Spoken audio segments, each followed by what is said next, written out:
Bismillah ar-Rahman ar-Rahim. C'est pour moi un très grand honneur d'ouvrir ce webinaire extrêmement important. Et je voudrais tout d'abord souhaiter à tous les participants la bienvenue virtuellement à l'Université Mohammed VI des sciences de la santé et notamment donc sa faculté des sciences et techniques de la santé. Je voudrais bien sûr vous dire combien la thématique choisie est importante aujourd'hui dans le contexte de la pandémie. Et nous savons tous que nos yeux, qui sont très très chers, sont hyper sollicités chez jours-ci parce qu'on est tous branchés quasiment 24 sur 24, soit pour des raisons professionnelles ou autres, d'où l'intérêt et la pertinence de ce séminaire et ce webinaire qui reste d'une très très grande importance. Alors je voudrais profiter de l'occasion pour rendre hommage aux participants d'abord qui ont bien voulu participer à ce séminaire et à nos intervenants, nos éminents intervenants qui ont bien voulu contribuer par leur connaissance, par leur expertise à ce webinaire. Et pour finir ce petit mot d'introduction, je voudrais féliciter très sincèrement la Faculté des sciences et techniques de la santé pour l'initiative, pour l'organisation de ce séminaire et toute l'équipe de la faculté pour l'organisation de ce webinaire, donc à leur tête, Madame la doyenne, Madame Hassani. Je ne terminerai pas sans saluer très chaleureusement nos étudiants inscrits, notamment dans la filière orthopsie, et qui sont mobilisés aussi pour ce séminaire, mais mobilisés aussi pour leur formation. Et donc, cette pandémie Covid vous montre combien votre formation est très, très importante. Je voudrais encore une fois les féliciter pour le choix de cette voie, parce que vous contribuez bien sûr à la santé des yeux de nos concitoyens et même au niveau international. Je vais encore une fois vous féliciter et vous souhaiter tout le meilleur, beaucoup de réussite, Inch'Allah, dans votre carrière. Merci encore à tous et je donne donc la parole à Madame la doyenne et qui dira le véritable mot d'ouverture, on va dire, de ce webinaire. Merci à tous. Merci, Monsieur le Président. Merci énormément parce que là, quand vous dites le vrai mot et le vrai encouragement et engagement, c'est vous. Et c'est grâce à vous que nous avons pu organiser ces webinaires qu'on considère un espace d'échange, un espace de partage d'expérience, de savoir, de savoir-faire, de savoir-être, et que nos éminents intervenants, là, je suis très contente de vous voir autour de cette table virtuelle le secteur libéral avec son expertise, le domaine et le secteur universitaire et l'associatif, l'enseignement et l'orthopsie. Donc là, c'est la complémentarité et bien sûr, ça c'est l'esprit de l'Université Mohammed VI des sciences de la santé. C'est l'université qui forme et le médecin, et l'infirmier, et le dentiste, et le pharmacien, et toutes les autres filières, orthophonie, orthopsie, nutrition, laboratoire, imagerie médicale, kinésithérapie, et j'espère que je n'ai pas oublié, les sages-femmes aussi.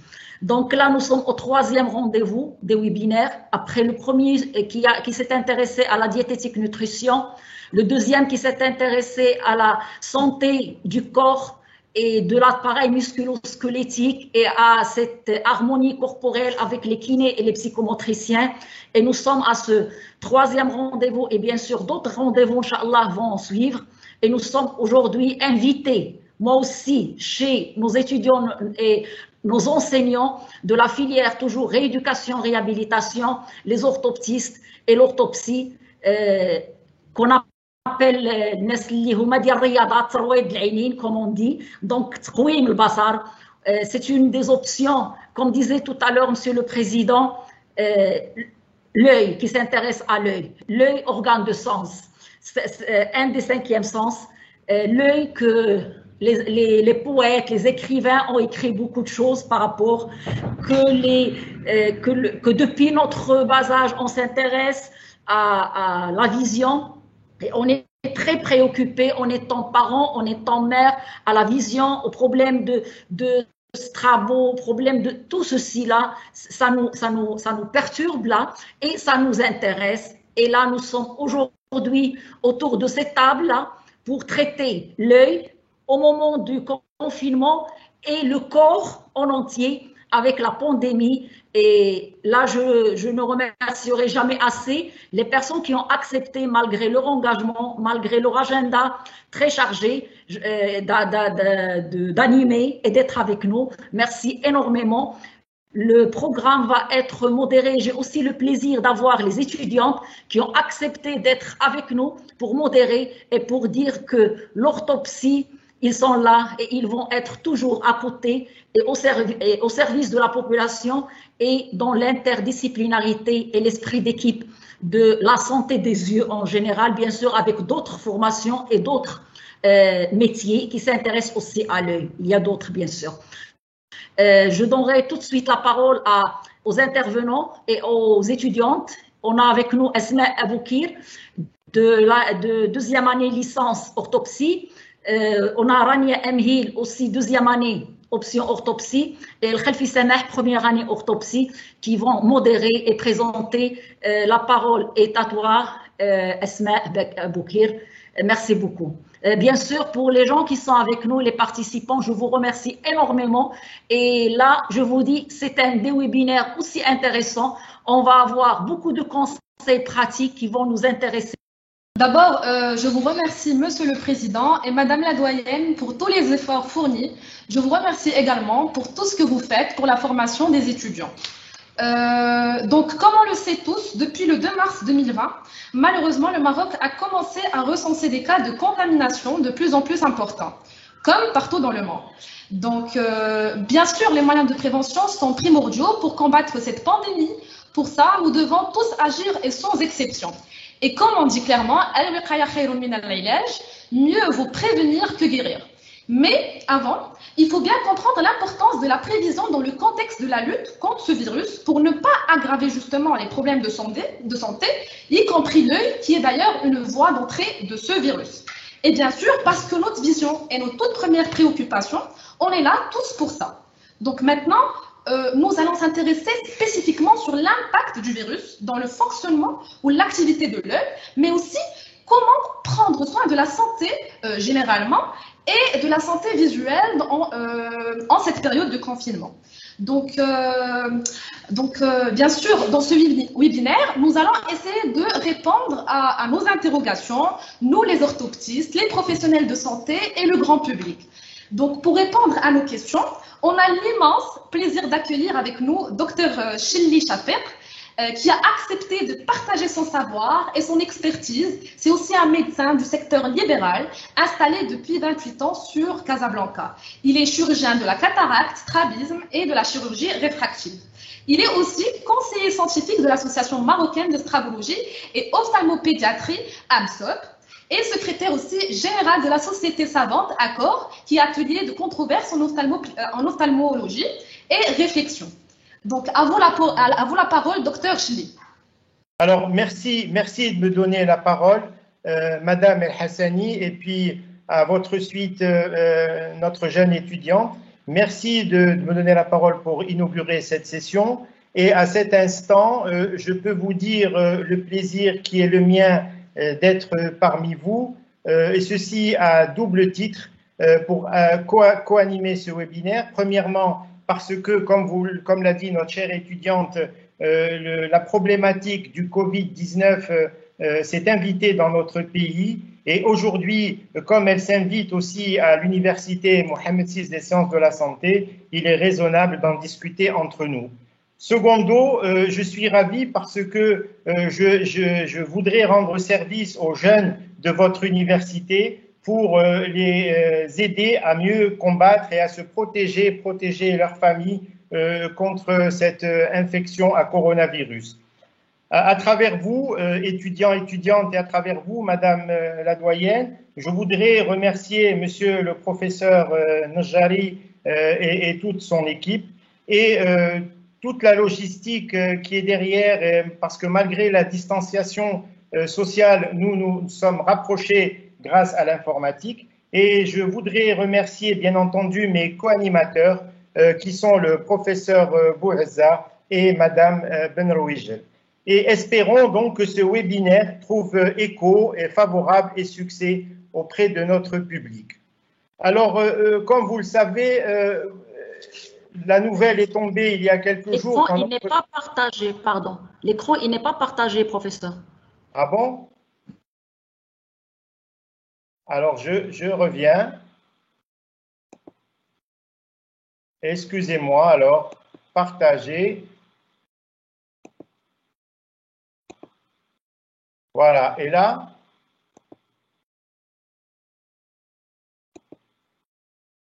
Excellent. Voilà. Bon. Voilà. Donc, je disais que la nouvelle était tombée il y a quelques jours dans notre pays. Le gouvernement a prolongé la durée du confinement jusqu'au 10 juin et donc nous n'allons pas déconfiner. Pour vous, élèves, il faut prendre ça comme une vraie aubaine qu'il faut mettre à profit pour mieux vous préparer à vos examens de fin d'année. Et à ce propos, vous avez tous mes souhaits de succès et de réussite. Donc, on m'a chargé d'initier donc la session en parlant de ma communication qui s'intitule Covid-19 ophtalmologie, quelles attitudes? Et pour vous le dire très franchement et d'emblée, ce virus est un vrai danger sournois et gravissime. Et tout le monde est exposé, mais nous, de par notre profession, nous ne le sommes encore plus. En plus de nous protéger en dehors de chez nous, il faut aussi nous protéger dans nos cabinets d'ophtalmologie. Et pour ce faire, je vais vous décrire quelles sont les attitudes qu'il faut avoir. Vous allez découvrir un monde vraiment très précautionneux, surréaliste, mais également porteur d'espoir parce qu'il n'y a pas d'autre solution pour vaincre ce maudit virus. Alors, nous vivions tous en paix de façon très sereine dans notre ville de Casablanca, avec ses bons côtés et ses mauvais côtés, jusqu'à la date du 17 novembre 2019, où un foyer épidémique s'est déclenché en Chine, dans la ville de Wuhan. Un jeune médecin de l'hôpital de Wuhan, en voyant plusieurs cas de pneumonie hospitalisés dans cet hôpital dans lequel il travaillait, donc pensait que c'était l'épidémie de SARS-CoV-1 qui avait eu lieu en Chine en 2003. Il pensait que cette épidémie était revenue. Donc je disais que ce médecin avait réuni en catimini les autres médecins qui travaillent avec lui à l'hôpital et il leur a parlé de cette possibilité disons, de cette CoV-1 qui était revenue.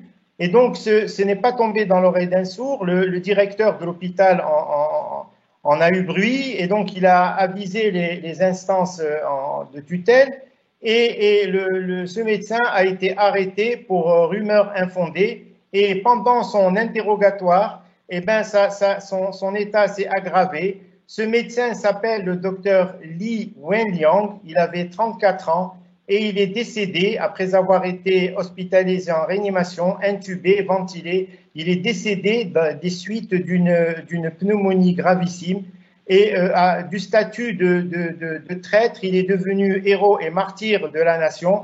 Et puis surtout, ce qui est important pour nous, c'est que ce médecin était ophtalmologiste de profession.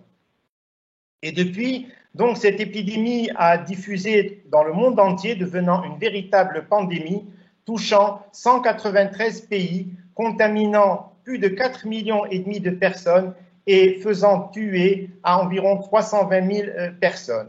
Les pays les plus touchés, ceux qui ont porté un lourd tribut à la maladie sont les États-Unis, puis ensuite l'Angleterre, l'Italie, la France, l'Espagne et puis le Brésil. Mais si on essaye de voir le ratio entre le nombre de décès et la population de ces pays-là, eh ben, on se rend compte que la maladie a été plus violente en Europe qu'en Amérique du Nord, ou qu'en Amérique du Sud, ou même en Afrique, où nous avons été partiellement préservés. Et parmi tous ces décès, il est malheureux de dénombrer plus de 120 médecins qui sont allés rejoindre un monde meilleur, et ceci dans l'exercice de leurs fonctions. Eh bien, tout ceci entraîne vraiment un état de stress et de peur face à cette déferlante qui nous saute au visage. Mais heureusement, la vie continue et que notre gouvernement, à sa tête Sa Majesté, a pris des mesures précoces pour nous éviter le pire. Les conséquences, c'est que le confinement a entraîné une diminution de notre clientèle potentielle. D'un autre côté, nous-mêmes, nous avons restreint notre patientèle parce que nous avons peur d'être contaminés. Et la conjonction des deux fait que nous avons moins de patients dans nos consultations, mais pour autant, même si cette spécialité qui est l'ophtalmologie est une spécialité à risque, à cause de la concentration de patients, de la population souvent âgée, de la proximité d'examen et de risque de transmission par l'œil, eh bien, il n'a jamais été question pour nous de fermer nos cabinets par devoir civique, mais de travailler en activité minimale réfléchie et sécurisée pour nous, pour notre personnel et pour nos patients. Alors, la première question que l'on peut se poser, c'est pourquoi ce virus, ce SARS-CoV-2, ou virus du Covid-19, pourquoi est-il dangereux? Eh bien, il est dangereux d'abord à cause de sa configuration. Il a une configuration en couronne que vous voyez ici. C'est pour ça qu'on dit que c'est un coronavirus. Et puis, il a une configuration un peu spéciale. Il contient, je ne sais pas si vous voyez ma flèche ici de ma souris. Ici, il contient ce qu'on appelle des spicules. Ce sont des pointes qui vont s'accrocher à la cellule qui va contaminer.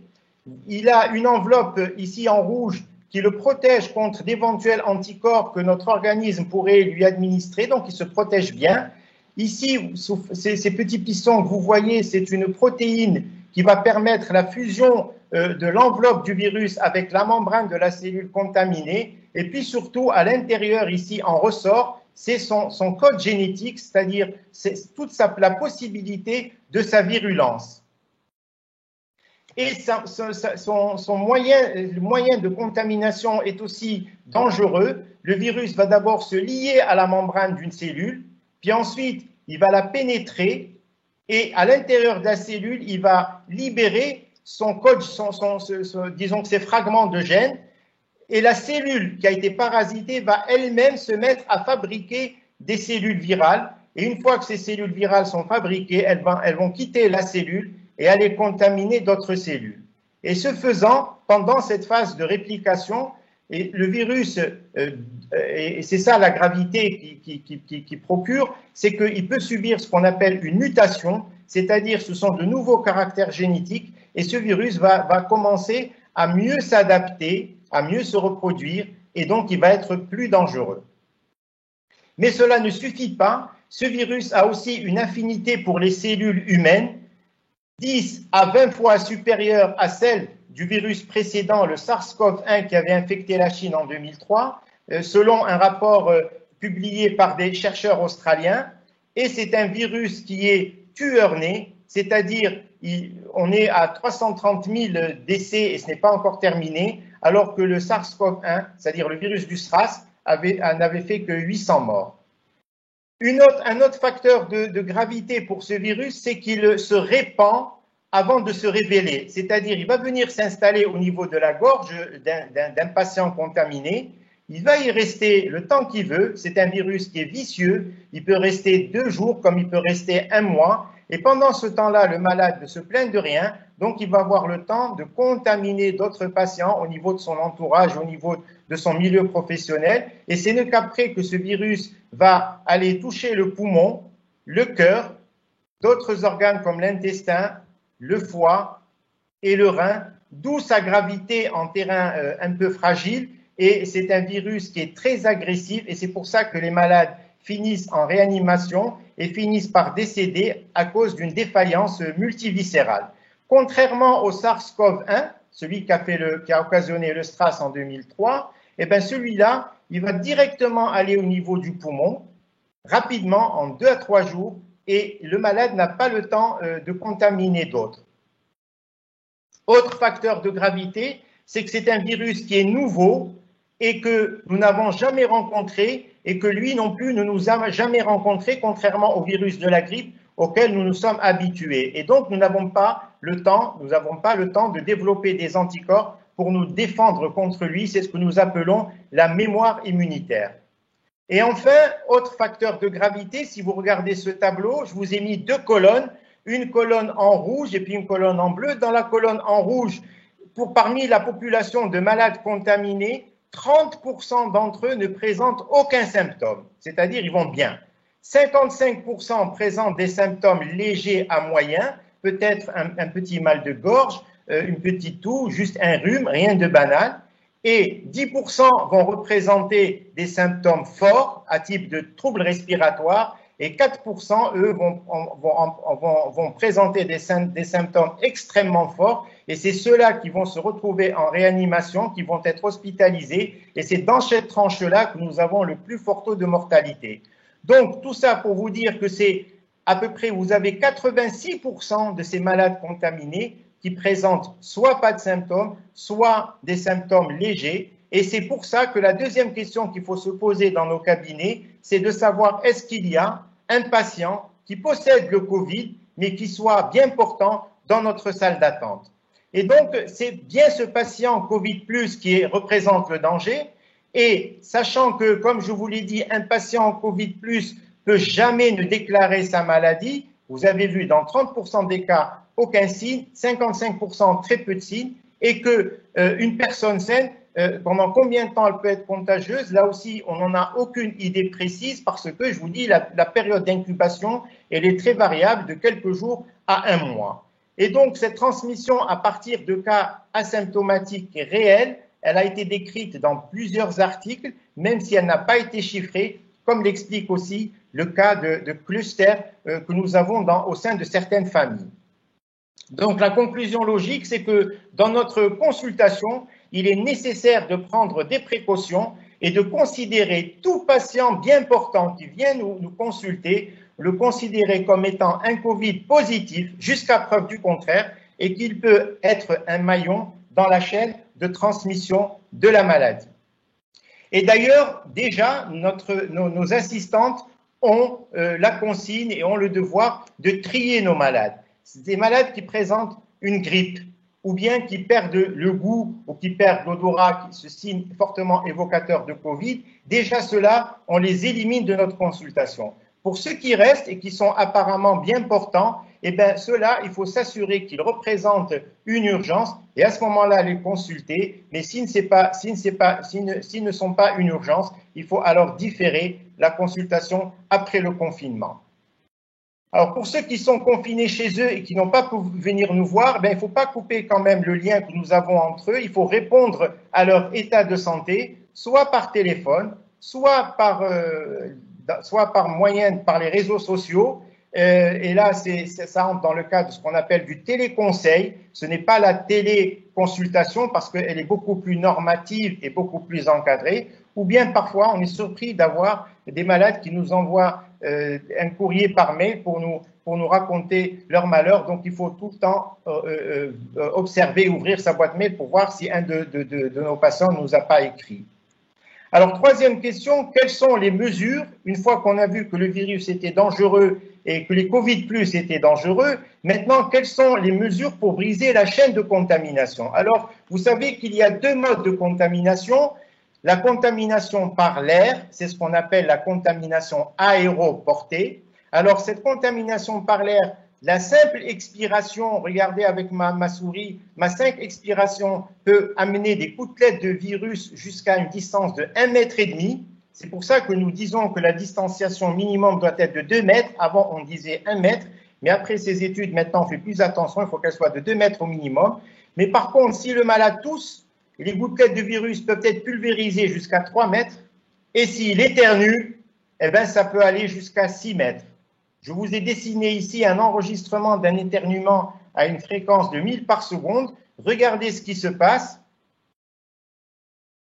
Eh bien, les grosses particules vont tomber en premier au pied de celui qui a éternué, mais les petites particules, elles vont aller se transformer en aérosol et elles vont rester en suspension dans l'air au minimum pendant 6 heures. L'autre contamination possible, c'est la contamination par la main. On dit que c'est une contamination manu-portée et c'est à partir de la main, d'une surface contaminée que notre corps va être ensemencé. Alors, vous voyez qu'au niveau de la peau, le virus peut rester quelques minutes. Au niveau de l'air, 3 heures. Sous certaines conditions, il faut que les particules soient dans des gouttelettes d'aérosol très fines. Au niveau de la monnaie, c'est 4 heures. Au niveau des vêtements, c'est 12 heures et des cheveux, c'est 12 heures. Au niveau des cartons, le papier, pareil que le carton, les billets de monnaie, pareil, 24 heures. Et au niveau des substances en plastique et les aciers inoxydables, c'est 2 à 3 jours, par exemple dans une bouteille d'eau minérale ou sur une fourchette ou un couteau. Et dans certains aciers oxydables, c'est-à-dire qui rouillent, eh bien, le virus peut rester pendant 6 heures. Alors que la contamination soit aéroportée ou manuportée, le transporteur du virus qui est là, il va infecter ses amis, les membres de sa famille, les médecins qu'il va voir, le personnel médical, et même vous avez des contaminations en communauté, parce que les communautés souvent cohabitent entre elles. Un mot pour les personnes à risque. Tout le monde ne se défend pas de la même façon face au virus. Vous avez les personnes âgées, plus de 75 ans, qui sont à risque. Vous avez les personnes obèses, les hypertensions, les diabétiques, les cardiaques et en général, tout patient qui présente une immunodépression. Alors, quand le virus arrive dans notre gorge, ben nous le respirons, il va dans notre trachée, et puis il passe dans notre bronche, ensuite dans nos bronchioles, puis dans nos alvéoles, et puis il va nous infecter. Et c'est ça le rôle de la distanciation et du masque, qui va empêcher l'inhalation de ce virus. Et pour la manuportée, eh ben, c'est le fait de porter la main au visage qui va entraîner notre contamination. Donc, il ne faut jamais toucher ni l'œil, ni les yeux, ni le nez, ni la bouche. Sinon, on va se retrouver avec un virus dans la gorge et un virus que l'on va respirer. On va se retrouver dans le premier cas. Et pour enrayer cette contamination manuportée, c'est le rôle de la visière qui réalise une protection mécanique et le rôle, bien entendu, de l'hygiène des mains et des surfaces. Alors, les mesures barrières, elles découlent de tout ce que l'on vient de dire. Le masque pour lutter contre la contamination aéroportée, l'hygiène des mains et des surfaces pour la contamination manuportée, le confinement pour les deux, pour ne pas respirer les virus et pour ne pas que nos mains nous transmettent des virus dans notre bouche, et la distanciation exactement pour les deux également. Alors, on va détailler un peu l'hygiène des mains, même si ça semble quelque chose d'acquis. Bon, pour nous, médecins, c'est un cérémonial que nous faisons habituellement et que nous savons faire, mais pour le public, je veux dire que se laver les mains, ce sont toutes ces étapes. C'est bien mouiller ses mains comme il faut, savonner de façon énergique et surtout, frotter pendant au moins 20 secondes. Il n'est pas question de se laver les mains en catimini en quelques secondes. On se frotte pendant 20 secondes et on nettoie les ongles en les frottant contre la paume de la main. Puis ensuite, on rince bien comme il faut. On sèche. En période de Covid, il vaut mieux avec du papier jetable et on ferme le robinet en utilisant le papier pour ne pas contaminer le robinet. Et ceci, nous le faisons en début de consultation, nous le faisons entre chaque patient et en fin de consultation, à tel point que c'est devenu un toc pour nous maintenant. Et le meilleur savon, en fait, c'est le savon de Marseille, car il a des spécificités antibactériennes qui sont insoupçonnables. Pour notre patient, exactement la même chose. Nos secrétaires, nos assistantes lui demandent de se laver les mains et lui disent que c'est minimum c'est 20 secondes. Ensuite, une fois qu'il s'est lavé les mains, juste avant d'entrer dans notre consultation, une noisette de gel hydroalcoolique. Et avant d'accéder dans notre bureau à nous, il rentre les mains dans les poches, qui ne sortent pas son téléphone, c'est son stylo, ses lunettes, qu'il les pose à côté. Il rentre les mains dans les poches, il ne touche à rien et il ne dépose rien sur les surfaces qui l'entourent. Alors les masques, deuxième élément de barrière. Les masques, on a eu la chance, nous, au Maroc, d'avoir très tôt masques pour tous. C'est une très bonne politique et elle est calquée sur la politique qu'ont utilisé les pays asiatiques et qui ont vraiment bien combattu la crise. Et c'est une problématique qui a posé énormément de problèmes dans les pays qui n'en avaient pas assez. Les masques, eux, leur rôle, c'est d'être une barrière contre l'inhalation de particules virales. Et encore une fois, un grand chapeau pour nos entreprises qui travaillent 24 heures sur 24 et qui maintenant nous fabrique 7 millions de masques par jour au sein de 34 usines dispersées dans le royaume. Alors les masques, plusieurs types, les masques artisanaux, souvent sont les marques en tissu. Eh bien, ces masques, franchement, ils ne protègent pas très bien parce qu'ils ne filtrent pas et surtout, comment dirais-je, ils n'ont subi aucun test de conformité de qualité. Vous avez beaucoup mieux les masques FFP3 qu'on utilise en milieu professionnel industriel, mais qu'on peut utiliser aussi dans la prévention du Covid. Vous avez les FFP1, ce sont les bavettes qu'on utilise par exemple au bloc, et puis vous avez le FFP2. Un petit mot pour les masques FFP1 que normalement nous devons donner à nos assistantes et aux patients qui viennent chez nous. En tout cas, c'est ce que je fais moi. Ces masques filtrent au moins 80% des aérosols, mais il faut les changer toutes les 4 heures. Et ces masques protègent contre les projections, mais ne protègent pas à 100% contre les inhalations. Et ces masques agissent dans un seul sens, ils protègent les autres de celui qui les porte. Vous avez les masques FFP2 que nous réservons à nous, médecins ophtalmologistes ou cardiologues ou pneumologues ou médecins de réanimation.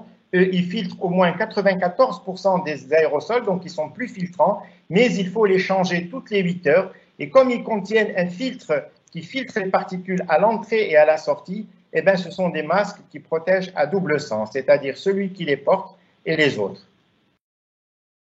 Quatrième question, quelles sont les particularités pour notre examen ophtalmologique? Alors, les particularités, eh bien, vous voyez, on devient des vrais cosmonautes. Et ce qui me fait plaisir, c'est que vous allez voir, on a vu des employés de pharmacie être habillés comme ça. On a vu dans les pâtisseries pareil, les coiffeurs, vous verrez, qui vont faire ça après. Et c'est devenu un habituel maintenant qui va être traditionnel et pour combattre le Covid. Donc, il faut être protégé au maximum parce que nous, en plus, nous sommes très proches du patient. Il faut mettre un calot, comme à l'image, parce que le virus reste 12 heures sur les cheveux. Il faut mettre un masque pour la protection aéroportée. Il faut mettre une casaque ou une combinaison pour ne pas contaminer ses vêtements. Moi, en tout cas, je change, j'enlève mes vêtements, je mets un pyjama de bloc pour ne pas contaminer mes vêtements. Il faut mettre des sabots que vous gardez dans votre cabinet ou bien des surchaussures, des lunettes de protection et une visière. Mais la visière, j'ai mis en option parce que nous, dans notre spécialité, c'est très difficile d'avoir cette visière parce qu'on a besoin après d'aller au microscope pour examiner un malade et l'enlever et la remettre à chaque fois. Quoique maintenant, il paraît qu'il y a des visières, qu'il faut déjà me renseigner, il y a des visières qu'on peut par exemple, comment dirais-je, verticaliser et qui permettent de laisser l'accès au visage plus facilement. Mais en tout cas, si vous mettez une visière, ça ne vous dispense pas de mettre une bavette, un masque. Parce que la visière, c'est une protection mécanique, alors que le masque, c'est le seul qui protège contre l'inhalation respiratoire de virus. Pour la lampe à fente, c'est ce microscope que nous utilisons pour examiner les malades. Vous avez vu ici, j'ai mis une plaque en plexiglas pour augmenter ma protection. Et voilà comment elle se présente sur une vidéo. Donc, c'est une plaque de format A4 un peu plus grande dans laquelle on a mis 2 trous. Et on va, disons, passer ces trous à travers les oculaires de la lampe à fente. Et là, elle va tenir toute seule. L'avantage, c'est qu'on peut la retirer à chaque consultation, la nettoyer et la remettre en place. Alors, on a un autre problème en ophtalmologie, c'est la mesure de la pression intraoculaire que nous appelons la tension intraoculaire. On a 2 méthodes pour mesurer la pression. Soit c'est la méthode contact, c'est-à-dire on a un embout sur le microscope qui appuie sur la cornée et qui donne la valeur de la pression, ou alors depuis quelques années, on a un appareillage, c'est un appareil qu'on appelle un tonomètre à air qui envoie une petite quantité d'air et c'est cette quantité d'air qui se projette sur la cornée et qui va mesurer la pression. Alors, disons que le tonomètre par contact maintenant est délaissé par rapport à cet appareil qui est nouveau parce qu'on gagne beaucoup plus de temps et dans la consultation, c'est beaucoup plus fluide. Et bien maintenant, on a des recommandations de nos sociétés savantes qui nous disent qu'il ne faut plus utiliser ces tonomètres à air pour la simple raison que le flux d'air qui est envoyé à l'œil va aller au niveau du film lacrymal, entraîner une aérosolisation du flux lacrymal et le flux lacrymal est transformé en aérosol. Et si votre malade a un Covid positif, eh bien, ces gouttelettes d'aérosol peuvent aller contaminer la machine et contaminer le médecin ensuite et d'autres patients. Regardez sur la vidéo, vous allez voir les petites gouttelettes se transformer en aérosol. Voilà. Alors, dernier chapitre, et j'en ai bientôt fini. Quelles sont les mesures pour l'hygiène du cabinet? Donc, nous, on s'est protégés. Maintenant, il faut penser à votre cabinet. Les mesures d'hygiène, c'est vraiment l'organisation de toute la consultation et réaménager son cabinet selon des consignes bien strictes. Il faut gérer le flux d'entrée et de sortie de nos patients pour qu'ils ne se croisent pas à l'entrée et à la sortie, pour respecter la distanciation. Donc, faire sortir les gens ou les faire entrer sans qu'ils se croisent. Il faut qu'il y ait un accès d'un point de lavage des mains. Donc, ça, tous les cabinets en ont. Donc, dès que le malade rentre, il faut qu'il se lave les mains. Et il faut avoir aussi du gel hydroalcoolique, soit sous forme de dispenseur, ou bien c'est nos assistantes qui les donnent aux malades, et c'est peut-être mieux pour éviter que les malades touchent le flacon de gel hydroalcoolique et ne se contaminent entre eux. Le bureau, votre bureau, le strict nécessaire, pas d'enveloppe, pas de courrier, rien du tout pour que tous ces éléments ne soient pas contaminés, et surtout pour faciliter le nettoyage, parce qu'en chaque malade, il faut nettoyer. Si vous avez des enveloppes et des dossiers, c'est un peu long et c'est un peu difficile et fastidieux. Votre salle d'attente, vous la réaménagez. Voilà un exemple. 6 chaises, ils ne deviennent que 3, on en enlève la moitié et on les place le plus loin possible les unes des autres, c'est les chaises, pour respecter la distanciation maximale qui est de minimum 2 mètres, en espérant que le malade ne tousse pas ou n'éternue pas. Et puis le bureau, vous voyez, un bureau qui est délesté de tous ces éléments pour mieux être décontaminé et pour ne pas être un réservoir de virus. Enfin, le dispenseur de gel hydroalcoolique, le voilà. Mais moi, sincèrement, je veux pas. Je préfère que ce soit mes assistantes qui donnent le gel aux patients. Comme ça, il y a une seule personne qui touche. Et là, c'est mon comptoir à mon cabinet. Vous avez vu qu'il ressemble plus à un comptoir d'une banque que d'un cabinet médical, mais c'est nécessaire. Il faut désinfecter les lieux par des désinfectants virucides ou alors à l'eau de Javel diluée. Et la proportion qui est recommandée, c'est 1:5, c'est-à-dire un verre d'eau de Javel dans 5 verres d'eau, et c'est ce mélange que vous utilisez pour nettoyer vos surfaces. Il faut nettoyer le sol et toute la salle d'attente régulièrement. Le sol d'accès au cabinet, c'est-à-dire tout l'espace avant d'entrer au cabinet sur 4 mètres carrés doit être nettoyé. Ou alors, moi ce que je fais, c'est que j'ai mis 2 serpillères, une contenant de l'eau javelisée et l'autre sèche. Et le malade, avant de rentrer dans mon cabinet, il s'essuie les pieds sur la serpillière où il y a l'eau de Javel, puis il s'essuie sur l'autre, et ensuite il rentre dans mon cabinet pour au moins être sûr que ces semelles ne contiennent pas de virus qu'il a ramené de la rue. Ensuite, on nettoie régulièrement tout ce qui est touché par tout le monde, c'est-à-dire les poignées, les rebords des fenêtres, les robinets, les interrupteurs. Et un point fondamental qui manque beaucoup dans notre pays, c'est l'hygiène des WC qui doit être irréprochable. Attention, il faut aussi désinfecter votre bureau et votre unité de consultation au rythme des malades, c'est-à-dire en général pendant 15 minutes. Ne pas utiliser de balai sec, pas d'aspirateur, pas de ventilateur, parce que tout ça, ça remue de la poussière. Et si vous avez du virus dans votre sol, eh bien, vous allez remonter le virus dans l'air que vous respirez, vous risquez d'être contaminé. Une petite précision sur le climatiseur. Alors, certains disent qu'on peut l'utiliser, d'autres disent qu'on ne peut pas. En fait, ce qui est recommandé, c'est de pouvoir l'utiliser, mais attention au niveau des filtres. Il faut que les filtres soient des filtres qui sont bien nettoyés. Il faut que ça soit un climatiseur qui est récent pour bien filtrer les particules. Et il faut surtout aérer avant et aérer après pour entraîner un renouvellement d'air. Alors, que conclure? Conclure que ceci est ma communication version d'aujourd'hui, 22 mai 2020, mais la mise à jour, j'en suis conscient, elle est loin d'être terminée parce qu'il y a encore tellement de choses qu'on ne connaît pas et qu'on découvrira au fur et à mesure de l'évolution de la maladie. Il reste beaucoup d'incertitudes et une note d'espoir. L'incertitude, ce confinement qu'on nous impose, est-ce qu'il va être salutaire ou est-ce qu'on va avoir une deuxième vague de virus dans quelques temps? Est-ce que le virus a une origine naturelle ou fabriquée? Et c'est là toute la notion de complotisme et de guerre bactériologique que se déclencherait entre les grandes puissances. Est-ce que la colchicine est efficace? Ça, c'est vous avez d'un côté les admirateurs de Didier Raoult et ses contradicteurs. À quand une immunité collective? C'est-à-dire quand est-ce qu'on va tous se contaminer entre nous en espérant que tous nous ayons une forme légère pour que nous ayons nos anticorps comme un peu pour la grippe et que nous nous défendions contre ce virus qui finira par disparaître. Et surtout, à quand un vaccin probant et non toxique? Et là, je salue un grand professeur marocain qui est le professeur Monsef Slaoui, qui a été choisi par le président Trump pour être à la tête d'une équipe scientifique pour développer le vaccin avant 2001. Il reste aussi une note d'espoir, vous verrez, comme nous avons vaincu l'Ebola, nous avons vaincu le virus de la grippe aviaire, le H1N1, comme nous avons vaincu le SRAS, nous vaincrons, Inch'Allah, le Covid-19. Bon, mais ça demande du temps. Le temps sera encore long parce qu'en attendant, chaque malade infecte en moyenne 2 personnes. Et c'est qu'en continuant ces barrières, ces mesures de distanciation et ces mesures barrières, qu'on arrivera à éteindre et disons, à faire disparaître ce fléau. Donc, on garde, même en période de post-confinement, on garde les mêmes ajustements et les mêmes modes d'emploi pour nous protéger. Alors, tout à l'heure, j'avais démarré par une note un petit peu tragique en parlant du décès du docteur Li Wenliang.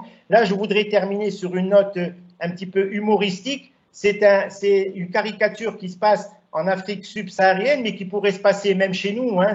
On a à peu près le même type de population. Ça, c'est un monsieur qui voudrait utiliser les mesures barrières. Donc, autour de son cou, il a un seau qui est rempli d'eau et il a une savonnette, je pense que c'est du savon de Marseille, et il se protège avec ces mesures barrières. Alors là, vous avez un ami à lui qui vient lui parler et qui le salue.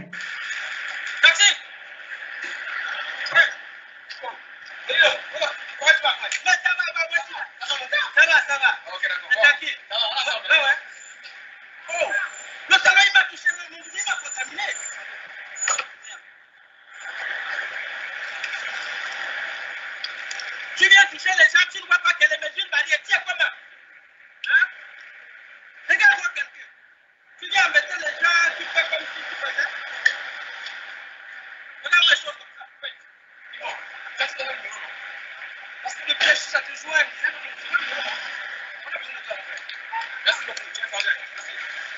Non seulement, et après, il vient me toucher, il ne voit pas les mesures barrières, c'est un ange. Tu viens me toucher, tu ne sais pas que les mesures barrières, tu es malade. Regarde-moi quelqu'un comme ça là. Tu viens me toucher pourquoi? Regarde-moi quelqu'un. Je ne comprends pas comment toi tu es. Les gens ne peuvent plus respecter les mesures, ça ou quoi ça? Tu viens toucher les gens comme ça. Papa Molina! Papa, c'est un gamin, maman, le soir, il faut pas s'entendre. Regarde comment il vient me toucher là. Tu viens toucher les gens, les mesures barrières, vous ne connaissez pas les mesures barrières, ça? Et donc, pour ne pas arriver à cette caricature, pour avoir le minimum de risque, il faut prendre le maximum de précautions, respecter toujours la règle des 3 M, main, masque et maître, et peut-être un 4e M pour vous dire merci à vous toutes et à vous tous. Continuons à nous protéger, continuons à protéger nos familles, continuons à protéger nos patients, et je cède la parole aux modératrices et aux modérateurs. Merci Dr Chili pour votre intervention pertinente. C'est toujours un grand plaisir de vous écouter. Alors, puisqu'il y a des personnes souffrant des pathologies oculaires chroniques, les ophtalmologistes se sont mobilisés pour assurer la continuité du suivi de leurs patients. Déjà, on sait très bien qu'en cette période de confinement, les déplacements se font de plus en plus rares. Du coup, probablement, logiquement, l'aggravation et les complications des pathologies vont augmenter aussi. Ce retard de consultation et de suivi peut entraîner des séquelles visuelles irréversibles ou la manifestation de nouveaux signes au cas des rétinopathies diabétiques, les cas de glaucome, les cas d'une maladie inflammatoire, une greffe de cornée ou bien évidemment un suivi d'une chirurgie bien compliquée. Je signale bien sûr que l'apparition des signes fonctionnels pendant le confinement, comme la conjonctivite, l'apparition d'une rougeur oculaire, un larmoiement ou des sécrétions muqueuses ne signifie pas toujours un signe d'infection au Covid-19, mais un symptôme satellite aux signes généraux qu'il ne faut bien du tout négliger pas. Alors, pour mieux comprendre les pathologies oculaires qui peuvent se compliquer ou apparaître en cette période, j'ai l'honneur de vous présenter notre enseignant, professeur Bouazza Mohamed, professeur assistant à l'Université Mohamed VI des sciences et de la santé. À vous la parole, professeur Bouazza. Alors, tout d'abord, je tiens à remercier l'ensemble des collègues qui ont œuvré à la réussite de ce webinaire, en particulier professeur Moujari, le président de l'Université Mohamed VI des sciences de la santé, Madame professeure Sani, la doyenne de la faculté des sciences et techniques de la santé, ainsi que l'ensemble des partenaires qui ont œuvré à la réussite de ce webinaire. Je remercie également vivement tout le monde pour cette invitation. Ce sujet est très intéressant parce qu'il fait l'actualité parmi le personnel de santé, le personnel soignant et parmi les directions des hôpitaux, où tout le monde se demande quel est l'impact du confinement vis-à-vis de la santé en général et particulièrement pour nous, ce qui nous intéresse, la santé visuelle. Alors, pour cela, je vais partager avec vous l'expérience personnelle au niveau de l'hôpital Cheikh Khalifa, alors au niveau du service d'ophtalmologie. Très bien. Alors, concernant l'impact du confinement qui est secondaire ou relatif à cette pandémie de Covid-19 sur la santé visuelle de nos patients, alors, pour bien cerner ce problème, il faut connaître l'état des lieux avant le début du confinement. Alors, concernant notre structure, la consultation comporte en général 3 médecins spécialistes par jour, en plus de 2 orthoptistes, d'une infirmière et d'une aide-soignante qui travaillent ensemble pour délivrer les soins de santé.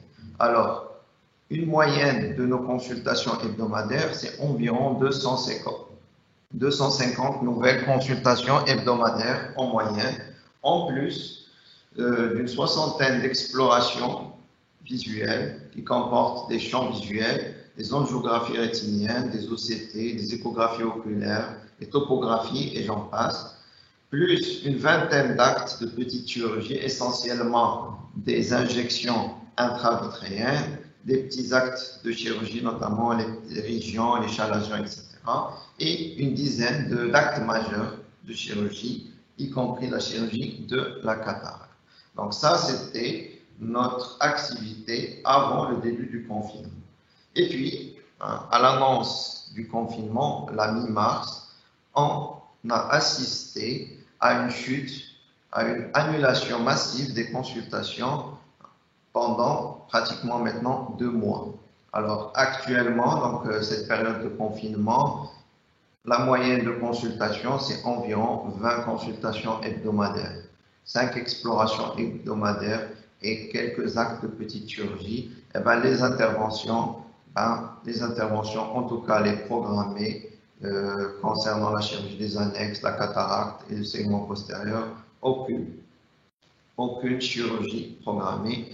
Alors, le constat, c'est qu'il y a une diminution importante, voire un ralentissement majeur de l'activité de consultation et de l'activité hospitalière qui peut atteindre les 90% comparativement à l'état avant le confinement.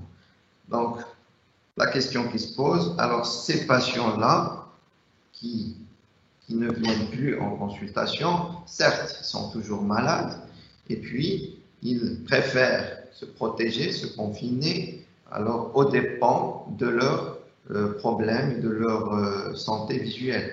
Alors, quel est l'impact de ce confinement, de ce retard de consultation? Alors, en faisant une enquête, appelant les patients, on recense les éléments les plus importants qui ressortent vis-à-vis de ce retard de consultation. Premièrement, il y a l'inquiétude des patients qui, par rapport à tout ce qu'ils voient sur les médias, sur les réseaux sociaux, sont de plus en plus inquiets et ne consultent plus. Ils préfèrent différer eux-mêmes donc les consultations qu'ils jugent, en tout cas par rapport à un probable risque d'infection au Covid, qu'ils jugent non urgentes. Alors, la peur de la contagion, surtout pour les patients à risque, on a des patients qui ont une comorbidité importante, les sujets âgés, les sujets diabétiques, on voit aussi des sujets hypertendus, et pour lesquels les annulations des rendez-vous touchent même les pathologies urgentes. En plus de cela, il y a des contraintes logistiques, notamment la difficulté de circulation, la pénurie des transports en cette période de confinement, en plus de l'éloignement géographique, parce qu'on soigne également des patients qui viennent de loin, qui viennent d'autres villes, qui nous sont adressés, et en plus de ça, s'ajoutent les difficultés financières, à savoir l'arrêt du travail pour l'ensemble de la population va générer une baisse des revenus et donc un changement des priorités par rapport aux finances des ménages. Alors, le constat également, c'est que depuis 2 semaines, c'est-à-dire cette semaine actuellement et la semaine qui a précédé, on assiste à une reprise timide, certes, mais progressive de l'activité hospitalière classique et des consultations habituelles, des consultations également de suivi des pathologies chroniques qui étaient donc suivies avant la période du confinement, et une reprise aussi, certes timide, des actes chirurgicaux.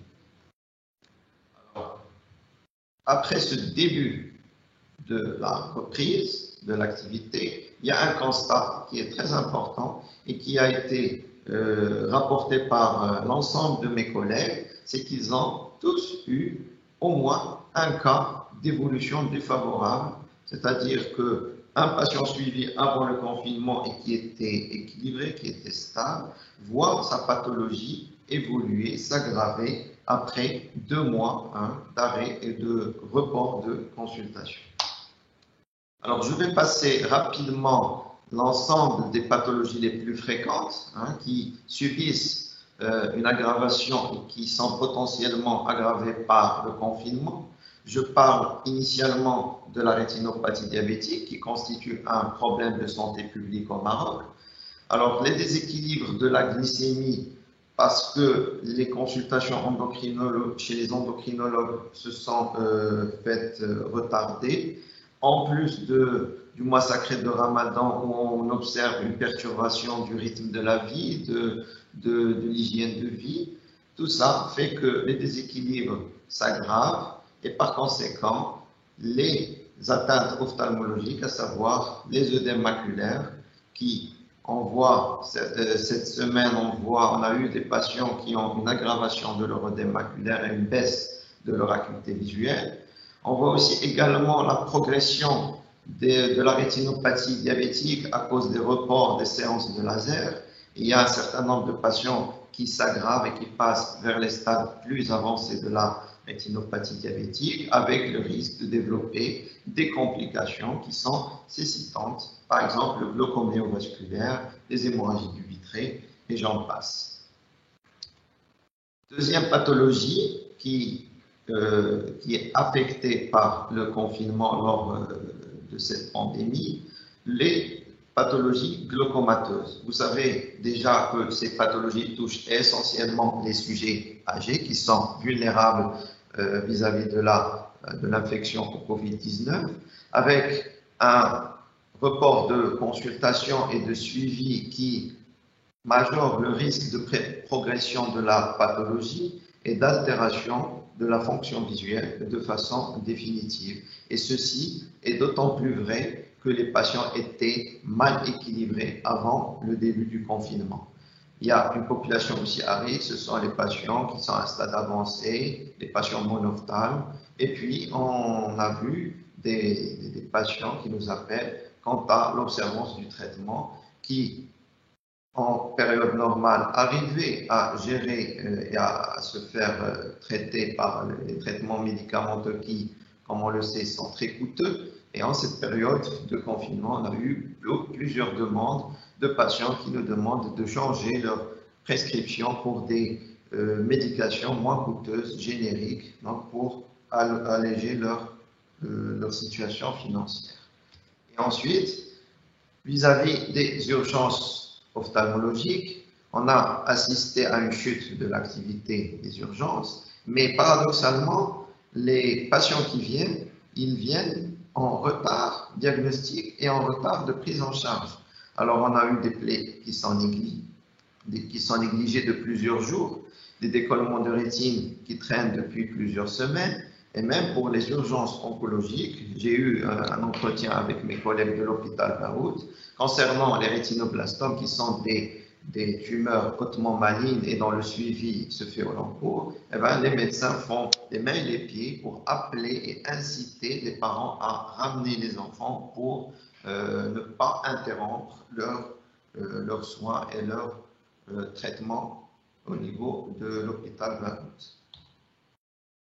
La chirurgie de la cataracte, alors c'est l'intervention qui était la plus fréquente, qui est toujours d'ailleurs la plus fréquente en ophtalmologie. Eh ben, c'est une chirurgie qui a été reportée, et ceci après les recommandations des sociétés savantes. Les pathologies qui ne sont pas urgentes ont été reportées. Alors, ce report des chirurgies va causer au minimum pour les patients, donc, la persistance de la malvoyance temporaire jusqu'à la chirurgie, avec une dégradation de la qualité de vie. Et sinon, on peut observer certainement des difficultés chirurgicales chez des patients avec des cataractes qui seront plus évoluées et qui risquent de se compliquer en péropératoire avec donc, des pertes de vision de façon définitive. Alors, je vous montre là une cataracte totale blanche et vous imaginez certainement que ce patient, il a hâte de se faire opérer pour mieux voir. Et puis, là, on est en train de prolonger sa souffrance. Là, c'est une pseudo-exfoliation qui peut s'aggraver hein, si le confinement dure encore plusieurs mois. Et là, la pseudo-exfoliation capsulaire peut s'aggraver et peut donc gêner l'intervention chirurgicale et l'évolution post-opératoire. On a eu aussi des greffes de cornée, soit des patients qui se sont fait opérer avant le début du confinement et qui ont eu du mal à suivre les consultations de suivi post-opératoire de leur chirurgie, avec bien sûr le risque de rejet qui est très important, qui est non négligeable les premières semaines, pour lesquelles il faut voir le patient et agir rapidement. Ce sont également des patients qui sont sous corticothérapie locale prolongée, parfois même sous corticothérapie générale, et donc avec un risque d'immunodépression. Et ce sont des patients donc fragiles qui nécessitent de notre part un soin particulier. Pour les patients qui sont en attente de greffe de cornée, eh bien, comme vous le savez, les greffons ici pour notre structure sont majoritairement importés de l'étranger. La logistique de l'import des greffons a été interrompue. Les listes d'attente se sont vues allongées et donc le confinement va prolonger la souffrance des patients et leur malvoyance.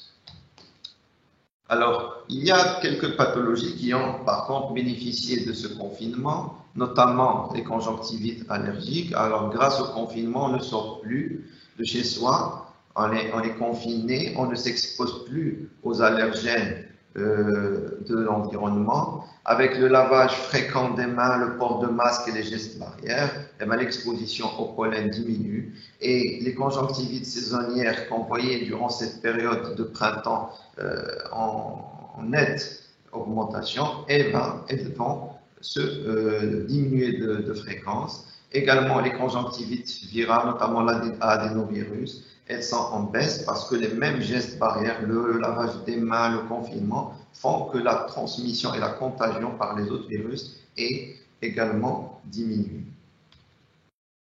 Alors, le confinement, il a imposé certainement un changement du mode de vie et parmi les changements, on note l'usage intensif des écrans, soit pour les cours concernant les étudiants, donc les téléconférences, le télétravail et pour le divertissement.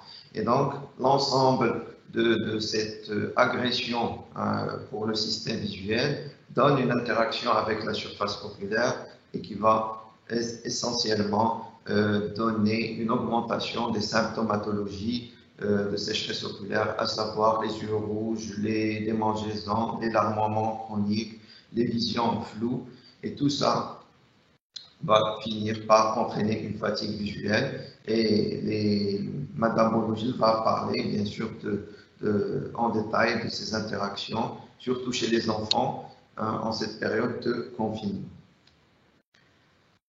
Alors, comment doit-on gérer ce confinement ou l'après-confinement? Alors, nous venons de passer en revue les principales complications éventuelles des pathologies visuelles, alors, qui sont secondaires à l'arrêt du suivi et du traitement. Alors, il devient clair que cette situation ne peut pas durer plus longtemps et qu'il faudra reprendre l'activité de soins, bien sûr, tout en se protégeant et en protégeant les patients, parce qu'il est illogique de rester confiné chez soi et attendre la fin définitive de la pandémie pour reprendre les consultations en ophtalmologie et le suivi des pathologies chroniques, au risque de voir la fréquence des complications augmenter de façon importante. Alors la question qui se pose est comment doit-on prendre soin de notre santé visuelle et comment doit-on gérer cette situation? Eh bien, il ne faut pas faire ce que vous voyez ici sur la photo, un retour des vacances massif qui va créer un embouteillage après une période d'inactivité prolongée. Alors, comment on fait? Eh bien, il faut toujours programmer une reprise fluide. On va privilégier les consultations chez les patients les plus urgents, d'accord, et essentiellement les pathologies potentiellement nécessitantes, en limitant le nombre des consultations et des chirurgies programmées, tout en prenant les mesures de prévention et de dépistage, toujours la santé avec la sécurité, toujours ne pas négliger la sécurité aussi bien du personnel soignant que des patients qui consultent et ne jamais baisser la garde, parce qu'on a tendance à minimiser les gestes barrières lorsqu'il y a un prolongement important de la durée du confinement. Et ben on s'habitue petit à petit et on laisse donc tomber les mesures barrières petit à petit. Et c'est à ce moment-là on s'attend le moins à contracter ce virus qu'il va nous toucher. Alors, toujours conserver une vigilance. Alors, vis-à-vis des patients, il faudra les convaincre, il faudra les rassurer, d'accord, par rapport au suivi, d'accord, et il faut s'adapter à la nouvelle situation parce que les autres maladies, elles existent, elles sont là, elles n'attendent pas, elles évoluent pour leur propre compte. Et donc, pour pallier à ce problème, il faudra adapter les circuits de soins, ce qui est déjà fait dans notre structure. Il y a des circuits Covid, il y a des circuits non Covid pour les patients d'hospitalisation et de consultation normale. Il faut privilégier la téléconsultation qui va nous donner également une sorte de triage pour organiser le retour à la consultation et prioriser les pathologies les plus graves. Et il faut essentiellement motiver le personnel soignant qui a été affecté durant ces deux mois vers la prise en charge des patients Covid. Mais ils sont fatigués, il faudra les motiver, leur donner un peu de repos et attention toujours au relâchement vis-à-vis des mesures barrières. Alors, voilà à quoi va ressembler une consultation. Le nombre de personnes en consultation sera sévèrement réduit.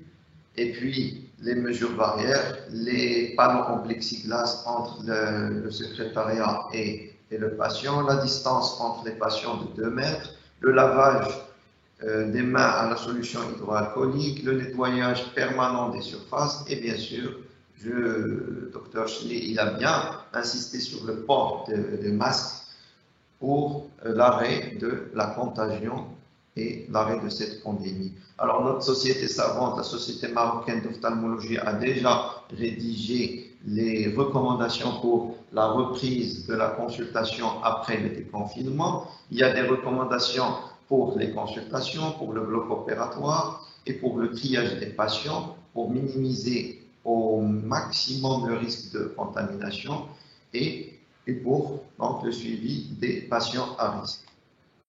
Alors, en conclusion, l'impact du confinement est un impact qui n'est pas du tout négligeable. On commence actuellement à voir les dégâts de ce confinement sur la santé visuelle. Une évaluation plus précise nécessite un peu plus de recul parce qu'on a une reprise de l'activité qu'à partir de cette semaine et la semaine dernière un peu. Et puis il faudra doubler les efforts parce que à présent il faudra soigner, il faudra rassurer et en plus il faudra respecter les mesures préventives et ce qui nous fait une charge de travail plus importante mais qui est nécessaire. D'accord ? En général, il faudra essayer de ne pas négliger ces mesures préventives pour éviter donc la contamination. Et je vous remercie pour votre attention. Merci tout le monde. Je vous remercie, professeur Boeza, pour votre explication riche qui nous a donné une idée sur des différentes pathologies oculaires qui peuvent apparaître pendant cette période. Alors après avoir écouté le côté médical avec nos chers intervenants, on va aborder un sujet d'actualité qui touche la plupart des gens. Comme on sait tous, l'utilisation du numérique était toujours abusive. Surtout pendant le confinement, il est devenu une obligation pour étudier, travailler, même pour contacter nos familles et nos amis. Malheureusement, ça va agir d'une façon nocive sur la vision à cause d'un effort musculaire visuel important qui induit pour la personne fixant de longueur leur écran un certain nombre de symptômes. Par exemple, diplopie, maux de tête, larmoiement et d'autres. Selon des études récentes, les plateformes over-the-top auraient enregistré une augmentation de 82% du temps quotidien consacré pendant la pandémie. En effet, le docteur Natarajan, chirurgien ophtalmologue basé à Mumbai, a déclaré à The Prince que le nombre de patients qui s'approchaient de lui pour des téléconsultations, ça veut dire des consultations à distance, a augmenté pendant la période de brouillage. Les orthoptistes reçoivent également beaucoup de patients en visioconsultation dans cette période aussi. Et bien sûr, les plaintes se différencient toujours. Là, une question s'impose. Quels sont les moyens de prévention qu'on doit mettre en application pour protéger notre santé visuelle en dépit de l'utilisation du numérique? Alors, pour répondre à cette question, nous avons l'honneur d'avoir avec nous notre enseignante à l'UL6. Parmi la première promotion des orthoptistes formés au ministère de la Santé, elle a exercé au niveau de l'hôpital Moulay Youssef, ex-coordinatrice de l'option orthopsie à l'ISPIS de Rabat, représentante de l'IOA. Elle détient un master en pédagogie de sciences d'infirmière et technologie de la santé. Il s'agit de Madame Barouijel Mariam. À vous la parole, Madame. Merci beaucoup, Mademoiselle Khalfi Samah, pour la présentation. Bismillah, salam alaikum. Je remercie d'abord toute l'équipe de l'Université Mohammed VI pour l'invitation, en la personne de M. Njari et Mme Hassani et toute l'équipe qui y a derrière, qui n'ont pas arrêté de travailler ces derniers jours pour ce genre de webconférence avec des sujets très intéressants, les uns plus que les autres. Je remercie aussi nos deux autres intervenants pour la présentation qui était très intéressante d'ailleurs. J'espère être au même niveau. Je remercie aussi, et ça fait plaisir de voir nos étudiants S4 et S2 dans un autre aspect. Ça fait plaisir. Bon courage.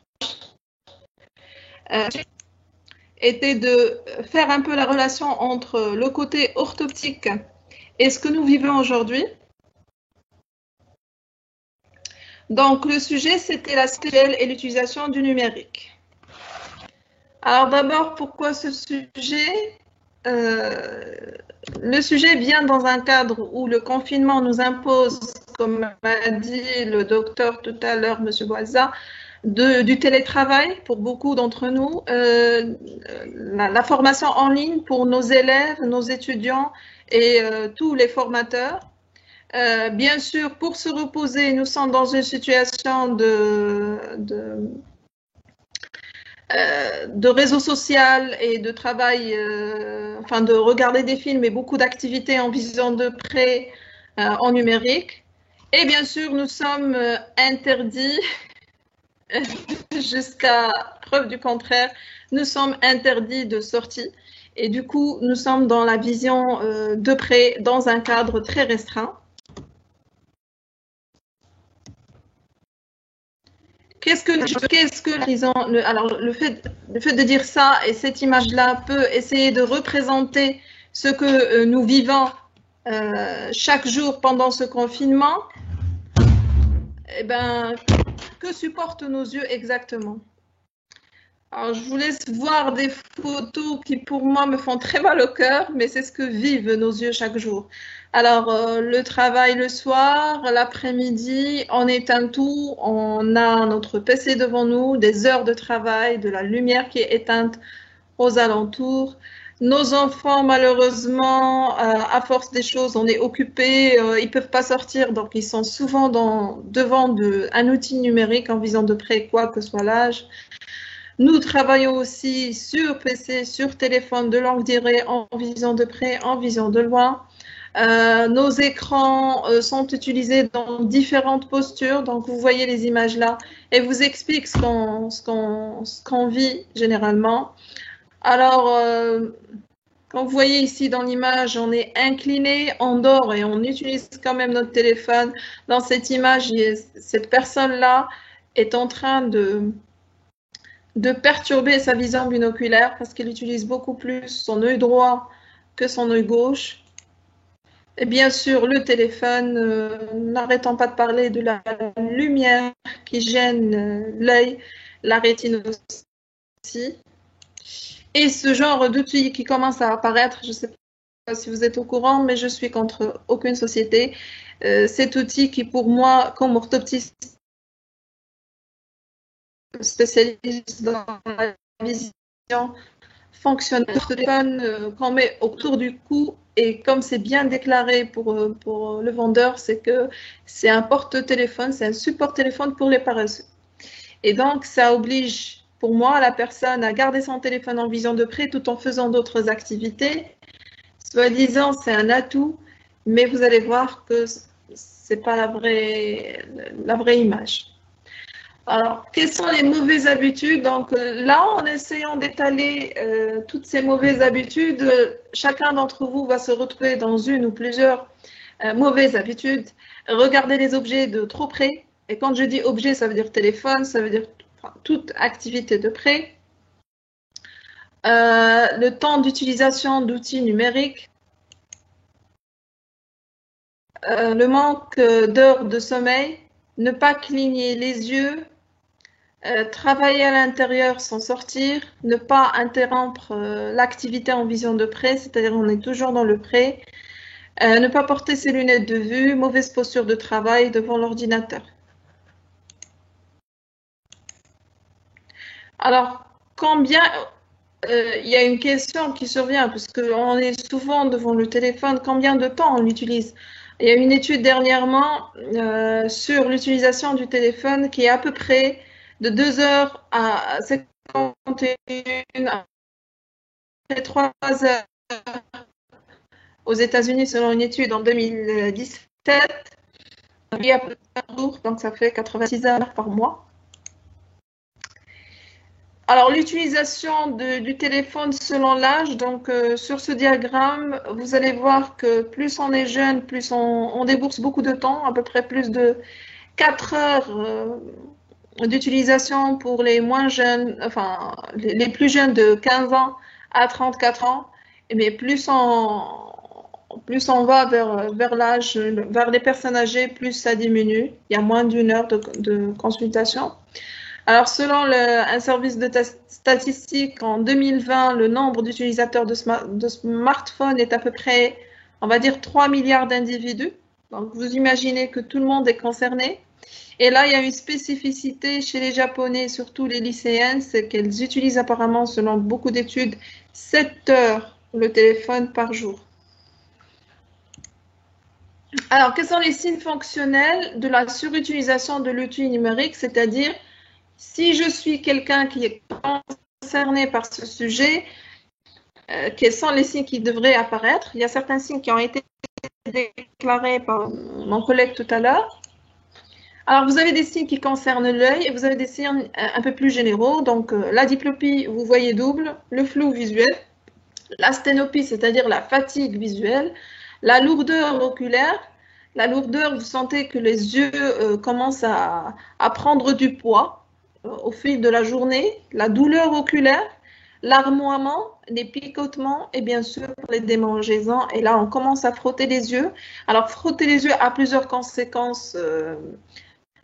Au côté orthoptique, ça veut dire qu'on est en train de solliciter cet œil au maximum. Alors, vous avez les maux de tête, les migraines, les vertiges, la difficulté de lecture, les problèmes à l'écran. On peut même arriver à des vomissements pour des cas extrêmes. Donc, ce sont des signes qui sont un peu désagréables. En total, vous avez des yeux irrités, des yeux rouges, en général, et une fatigue oculaire et des migraines. Alors, on se pose la question, qu'est-ce que j'ai, pourquoi je souffre? La fatigue visuelle se manifeste surtout en fin de journée, puisque la personne fournit des efforts de vision de près et d'accommodation de convergence qui sont activés en permanence.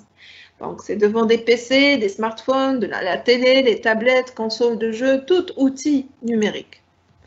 Alors, je souffre parce que je sollicite de façon permanente ma vision de près et ma vision intermédiaire. Donc, comme vous voyez sur l'image, la vision de près est à peu près dans les alentours de, on va dire, 20 à 40 cm. L'intermédiaire, je suis dans les 1 demi-mètre, voire même 80 cm. Et le loin, c'est au-delà de 1 mètre. Donc, généralement, puisque le loin n'est pas possible dans la plupart des activités qu'on fait en plein confinement, donc on est plus souvent dans le pré et l'intermédiaire.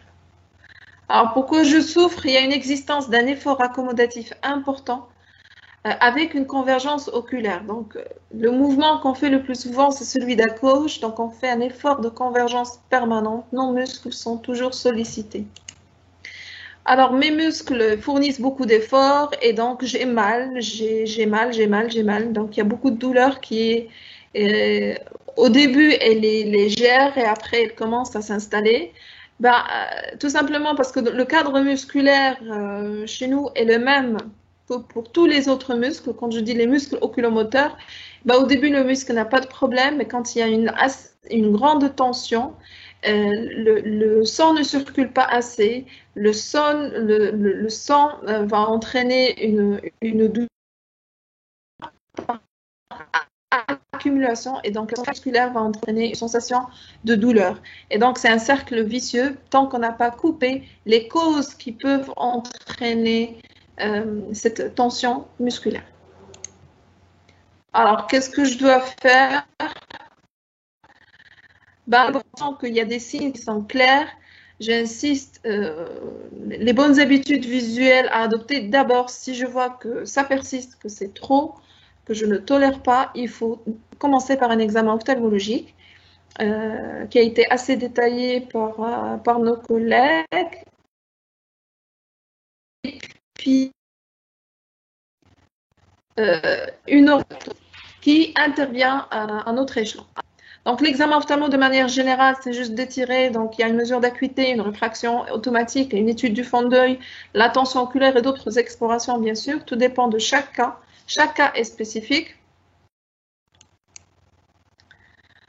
Puis l'examen orthoptique, qui est notre rôle, là, l'élément qui nous intéresse le plus, c'est qu'on pose la question sur l'ergonomie visuelle. Donc, que fait le patient de ses yeux pendant la journée? S'il travaille sur ordinateur, on va demander comment est sa position posturale, comment il se positionne par rapport à l'écran, où est située la source lumineuse exactement, est-ce qu'il y a une fenêtre à côté, est-ce qu'elle est derrière, est-ce qu'elle est devant, est-ce qu'il y a des lampes, la durée de travail, est-ce que c'est 4 heures, 8 heures, 12 heures, 2 heures, une demi-heure, ça change et bien sûr les signes fonctionnels vont changer. Et est-ce qu'il porte des lunettes? S'il porte ces lunettes, est-ce qu'elles sont confortables? Va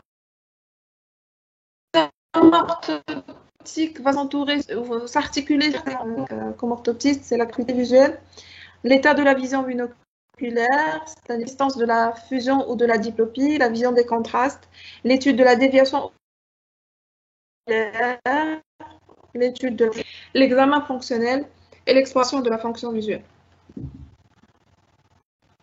Donc, pour la mesure d'acuité visuelle, on essaie de voir si elle est suffisante en vision de près et en vision de loin. Par rapport à l'activité demandée. Alors, l'état de la vision binoculaire, vision simple ou vision double. Dans quelqu'un qui fusionne, il devrait à chaque moment voir une seule image quand il la fixe. Bon, je fais exprès de faire un tagine parce que je sais qu'on n'a pas faim. Et voilà, quand on voit double, ben, généralement, on verra double de chaque objet qu'on fixe. Et ce n'est pas normal. Donc, si vous voyez ce signe se déclarer, c'est qu'il y a une perturbation de la fonction visuelle et qu'il faut obligatoirement d'abord voir votre ophtalmo optique, organique, et puis, si ça a été éliminé, un bilan orthoptique.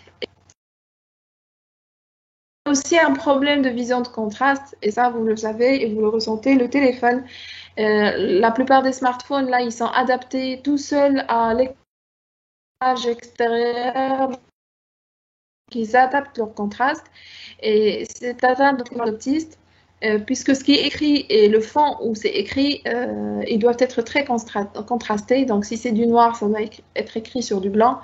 Et si c'est du blanc, il faut y avoir un fond noir. Donc, il faut toujours avoir une grande différence pour permettre une visibilité, une meilleure lecture et donc moins de fatigabilité musculaire et d'effort par le patient. Donc, on va étudier ce qu'il y a une atteinte du contraste. Ça peut être une déclaration d'un début de pathologie, y compris le glaucome. Le glaucome peut débuter d'abord par une atteinte de la vision de contraste. Donc, plus on fait le diagnostic au début, mieux c'est pour les patients. Et bien sûr, une fatigabilité visuelle qui est ressentie quand le contraste n'est pas correct au niveau de nos téléphones ou PC. On va essayer aussi d'étudier la déviation oculaire du patient parce qu'avoir un strabisme ou caché ou apparent, bien sûr, il a une répercussion sur la vision binoculaire du patient et la fatigabilité oculaire est plus ancrée. Donc, l'état oculaire d'un patient, donc chaque patient possède 6 muscles oculomoteurs, donc ça fait 12. 6 muscles pareils, ça fait 12, et ces 12 qui sont là, vers les yeux, là où vous voulez, de près, de loin, de n'importe quel objet.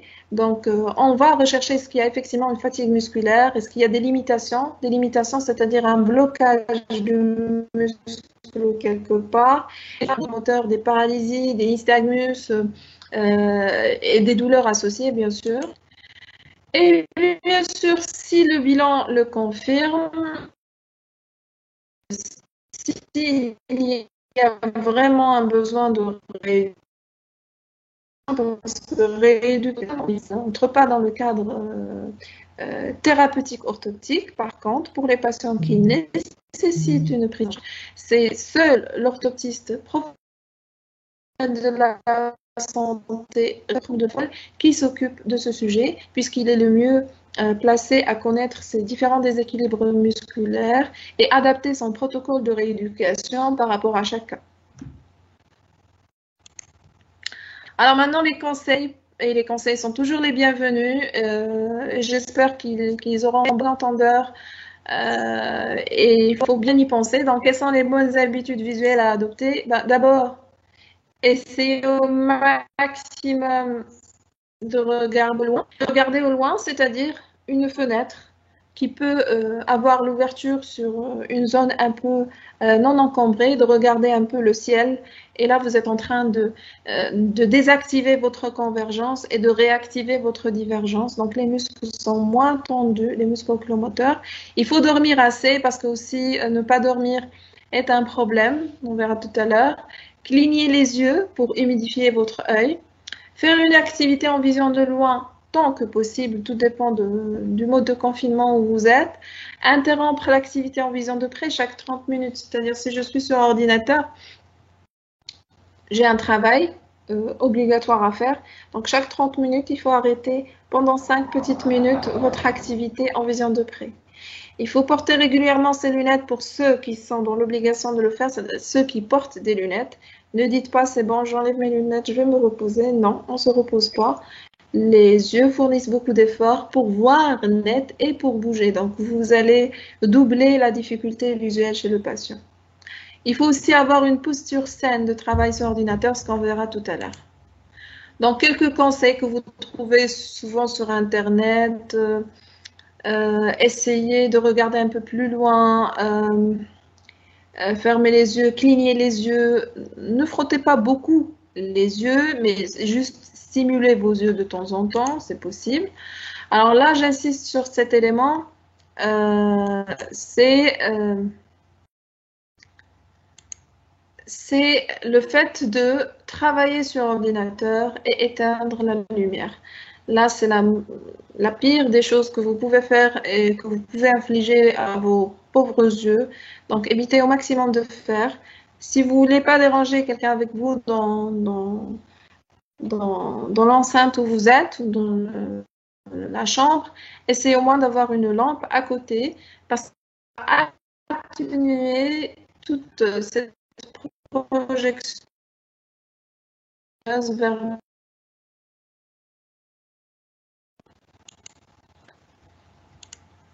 donc il vaut éclairer sur de l'éclairé, c'est-à-dire avoir au d'éblouissement bien sûr, pour ne pas déclencher les signes dont j'ai parlé tout à l'heure.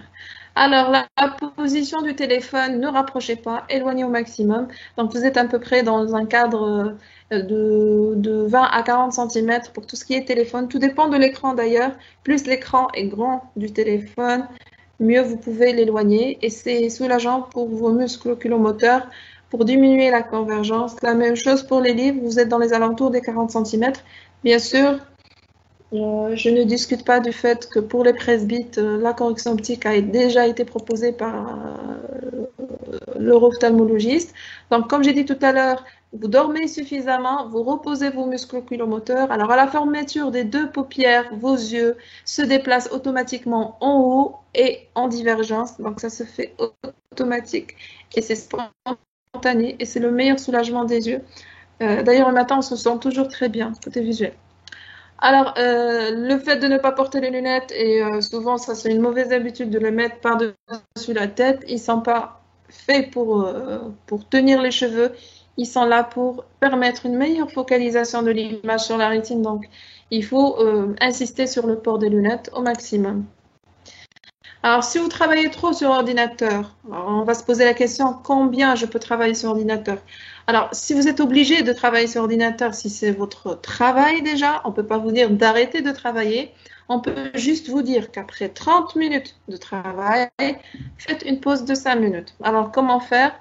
Après une simulation de près, la lecture, travail sur ordinateur ou même téléphone, 5 petites minutes, fermez les yeux. Ça, c'est la plus facile. Et quand je dis 5 minutes, vous pouvez utiliser le chrono et le fermer les yeux, faire une autre activité. Il faut vraiment soulager les yeux de cette stimulation lumineuse et les muscles qui sont très tendus pour pouvoir vous permettre de les utiliser dans différentes directions. Donc, il faut relâcher les muscles, soit en regardant de loin à travers une fenêtre, comme j'ai dit tout à l'heure, pendant 5 minutes, soit les fermer et l'effort de convergence va disparaître. Il y a aussi l'élément de la mauvaise posture par rapport à l'activité. Donc, on sait tous que pas tout le monde a un bureau dans sa maison. Peut-être qu'on est plusieurs personnes dans la même maison. Donc, on se met un peu tout et n'importe comment. Et ça donne des répercussions au niveau de la posture. Je ne vais pas discuter de la posture de manière générale. Ça a été déjà fait dans une webconférence. Mais dans cette image, vous voyez, il y a un des yeux qui est atteint parce qu'apparemment, la posture a une répercussion sur l'état oculaire et sur l'état oculomoteur. Je me positionne pour avoir une distance d'écran œil, vous pouvez le calculer. Votre bras, donc lancez votre bras par rapport à votre ordinateur. Donc ça, c'est une distance par rapport à l'ordinateur. Vous êtes mieux comme ça, sachant que vous devez déjà être bien corrigé si vous en avez besoin, bien sûr. Et j'insiste sur la position des pieds. Et, donc, si vous avez une chaise, il faut au maximum avoir des pieds, un appui podal, c'est-à-dire des pieds sur terre. Ok. Donc, ça aussi, c'est la meilleure position par rapport à l'écran. L'écran doit être à la hauteur des yeux du patient, pas plus haut, pas plus bas, à peu près dans les 30 degrés. Donc, la partie haute de l'ordinateur est directement en face des yeux du patient vers le bas de 30 degrés. Alors, s'il est trop haut ou trop bas, vous êtes en train de faire fournir plus d'efforts à vos muscles, en plus de l'activité visuelle que vous êtes en train de faire. Il y a aussi des outils qui commencent à apparaître. Faites attention à leur utilisation. Je ne dis pas ne pas les utiliser, mais de bien savoir les utiliser. Alors, il y a des petites tables portables pour ordinateur. C'est intéressant si vous êtes sur un lit, mais ne pas l'incliner parce que vous fatiguez vos yeux. Pour les porte-téléphones, c'est bien, mais tant que ce n'est pas à une distance trop rapprochée, parce que c'est une sollicitation de convergence trop aggravante de la situation du patient. Et j'arrive à presque la fin, donc aussi, si vous avez une activité de près, essayez au maximum d'avoir une distance qu'on appelle la distance de Harmon, c'est la distance entre l'œil et l'écran. Quand je dis l'écran, ce n'est pas l'écran de l'ordinateur, mais plutôt l'écran du téléphone. L'écran d'ordinateur, on a dit qu'on tend les bras. Mais l'écran du téléphone, essayez de garder la distance de Harmon, qui est la distance entre le coude et le pouce, qui vous permet effectivement de respecter votre convergence, l'état d'accommodation, de relâchement musculaire par rapport à l'ergonomie ou par rapport à la tâche quotidienne que vous allez faire. Et je vous remercie pour votre attention. Merci beaucoup. Et merci. Je vous remercie, Madame Louigel, pour votre intervention. Alors maintenant, on va entamer la partie des questions. Alors, déjà, je remercie Professeur Diawara pour votre question. Donc, est-ce qu'il existe des symptologies spécifiques oculaires qui pourraient être liées au Covid-19 ou bien des comorbidités d'affection oculaire prédisposant à ce virus? Donc, professeur Chli, Dr Bouelza, que pensez-vous? Alors, je prends la parole. Alors, je réponds à cette question. Alors, jusqu'à présent, alors les séries les plus importantes sont les séries chinoises. Essentiellement, il y a 2 séries chinoises, d'accord, qui ont recensé les différentes manifestations ophtalmologiques du Covid-19. Alors, il est clair que le virus a été isolé au niveau des larmes, au niveau de la conjonctive des patients atteints, d'accord, et il a été démontré qu'il existe une réplication du virus au niveau des cellules conjonctivales qui peut durer même plusieurs semaines après l'infection, et ceci même si le virus disparaît au niveau des prélèvements nasopharyngés.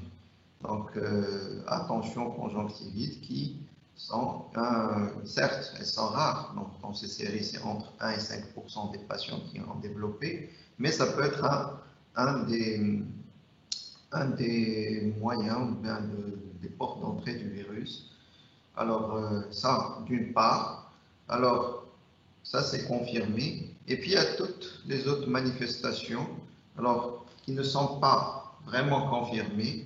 Il y a des cas rapportés, des cas isolés d'atteinte ophtalmologique, de neuropathie, d'atteinte rétinienne, surtout des occlusions. Puisqu'on sait que le Covid va entraîner une sorte de thrombose sanguine généralisée qui peut toucher les vaisseaux rétiniens. Donc, jusqu'à présent, les manifestations qui sont sûres, qui sont confirmées, sont les atteintes de la conjonctive et des larmes. Et puis, il y a des autres. C'est un virus qui est nouveau. Ben, on est toujours en train de lire dans la littérature. Il y a des cas qui sont décrits au jour le jour. Donc, il faut toujours rester vigilant. Ces manifestations ne sont pas exhaustives. Il peut y avoir autre chose, mais pas encore sûr. Mais ce qui est confirmé par des tests et des prélèvements bactériologiques et des PCR, ce sont les atteintes au niveau des voies lacrymales et au niveau de la conjonctive. J'espère avoir répondu à votre question. Merci, Dr Bouelza. Alors, j'ai une autre question qui est... Est-ce qu'il y a un complément de la part de Dr Chili? Donc, je disais que très bonne réponse de mon collègue professeur Bouelza, c'est l'atteinte conjonctivale qui est, disons, confirmée. Et le reste, les malades vont tellement vite en réanimation quand ils ont des signes qu'on n'a pas le temps de chercher ailleurs. On n'a pas encore la preuve qu'il existe une pathologie rétinienne associée ou autre. Une deuxième question qui se pose, est-ce que les filtres de lumière bleue présents dans certains smartphones sont vraiment protecteurs pour les yeux ou devant nous faire quelque chose pour les protéger davantage? Alors là, je peux répondre? Alors là, c'est une question qui n'entre pas dans le cadre du Covid-19. Hein, là, on était sur le Covid-19, mais d'une façon générale, maintenant, la lumière bleue, on sait qu'elle a des conséquences sur la rétine et maintenant les opticiens et les grandes enseignes d'optique fabriquent des verres pour freiner, pour arrêter comme un peu les UV pour le soleil. Et on a maintenant des lunettes avec des filtres qui diminuent la lumière bleue, qui l'empêchent d'arriver sur notre rétine et qui l'empêchent de fatiguer nos yeux. Mais il n'y a rien de spécifique au Covid. Merci, docteur. Alors, une autre question. Est-ce que le fait de se gratter les yeux peut favoriser la contamination par Covid-19? Si c'est pour soi, bien entendu, c'est ce que j'ai dit tout à l'heure. Comme le virus existe sur les surfaces, et si vous mettez vos mains, vous les portez à vos yeux, donc vous allez ensemencer les larmes, et des larmes, donc vous savez que l'œil et le nez communiquent par l'intermédiaire des voies lacrymales, et les voies lacrymales communiquent jusqu'au nez, et le nez communique avec la gorge et les voies aériennes supérieures. Donc quand vous touchez une surface qui est infectée par le virus, en portant la main à vos yeux, bien entendu, vous pouvez faire entrer le virus dans votre œil, donc dans vos voies lacrymales, dans l'arrière-nez et dans la gorge, et puis après dans le poumon. Et si vous êtes contaminé, bien entendu, vous pouvez contaminer d'autres. Merci. Alors, la question suivante, j'ai un problème de vision et j'ai peur de partir chez le médecin à cause du corona. Que faire? Alors, on va laisser le professeur répondre. C'est la question à laquelle la réponse est difficile. Ben, il y a un arbitrage à faire. Hein. Alors, d'une part, l'arbitrage se fait entre un risque probable, qui n'est pas sûr, qui n'est pas certain, donc un risque de contagion qui est probable, et puis avec une pathologie ophtalmologique qui risque de s'aggraver, sûrement. Alors, l'arbitrage n'est pas toujours facile, donc c'est ce que j'étais en train d'expliquer. Alors, actuellement, les gens, ils se disent, hein, une contagion avec le Covid-19, ça engage le pronostic vital, et puis mon œil, lui, ça n'engage que le pronostic fonctionnel au pire des cas. Et donc, c'est-à-dire le choix est vite fait, d'accord, on reste chez soi, au risque d'aggraver les pathologies qui n'attendent pas, d'accord. Et c'est ce qu'on essaie de rectifier, actuellement pour les patients. Alors, il est illogique, d'accord, de rester confiné, de ne pas partir consulter jusqu'à la fin de la pandémie. Parce qu'on est en train de voir que la pandémie est encore là pour un bon bout de temps. Et actuellement, le nombre de contaminations il diminue, mais ils sont toujours là. C'est-à-dire, si on attendait la fin effective et définitive de la pandémie pour aller consulter, ça serait trop tard. Donc, la réponse pour cette question, c'est qu'il faut évaluer les risques. Tout simplement, les structures hospitalières doivent s'adapter, d'accord, avec des circuits non Covid, où on diminue au maximum le risque de contagion, on protège les personnes qui consultent avec l'instauration des mesures barrières. J'ai parlé des distances entre les patients, la réduction du nombre des consultations, la hiérarchisation donc des pathologies les plus urgentes, le lavage des mains, le port de masque, et puis on fait tout ce qui est en notre pouvoir pour se protéger, et puis on va se faire examiner. Puis, parce que la contrepartie, c'est que s'il y a une pathologie qui s'aggrave, les autres maladies n'attendent pas. Ils ne font pas de pause en attendant la fin du Covid. Donc elles évoluent pour leur propre compte. Et ça risque de durer encore un bon bout de temps. Peut-être si je peux rajouter deux, trois petites choses. Il faut savoir que maintenant, que ça soit à l'hôpital ou bien dans les cabinets privés, franchement, maintenant, au début, on était un peu désorienté, mais maintenant, nos locaux sont vraiment de vrais coffres-forts. Hein. C'est-à-dire, on prend toutes les mesures qui sont nécessaires, on prend toutes nos précautions. La chose à dire aux patients qui viennent, c'est de ne venir pas accompagnés s'ils le peuvent, ou bien accompagnés d'une seule personne, éviter d'amener des enfants. Et puis après, ça dépend de leur âge aussi. Une personne qui a 80 ans et qui n'a pas quelque chose de trop grave, il vaut mieux la laisser chez elle. Mais une personne jeune qui a une pathologie importante, si elle-même, elle se couvre bien et si au cabinet ou à l'hôpital, les mesures sont prises, les mesures barrières sont bien effectuées, eh bien, il faut qu'elle vienne se faire soigner parce que, comme on disait, la maladie est là, il évolue pour son propre compte, Covid ou pas. Merci beaucoup. Alors, je passe à la question suivante. Merci d'ailleurs, Dr Melouk, pour votre question. Est-ce qu'une conjonctivite allergique perannuelle pourrait entraîner à la longue une baisse d'acuité visuelle? Quand vous voulez, je réponds, vous répondez quand vous voulez. La conjonctivite allergique, il y a plusieurs types de conjonctivite. Hein. Et là encore, on n'est pas en période Covid. Hein. Ce n'est pas une question qui a un rapport avec le sujet.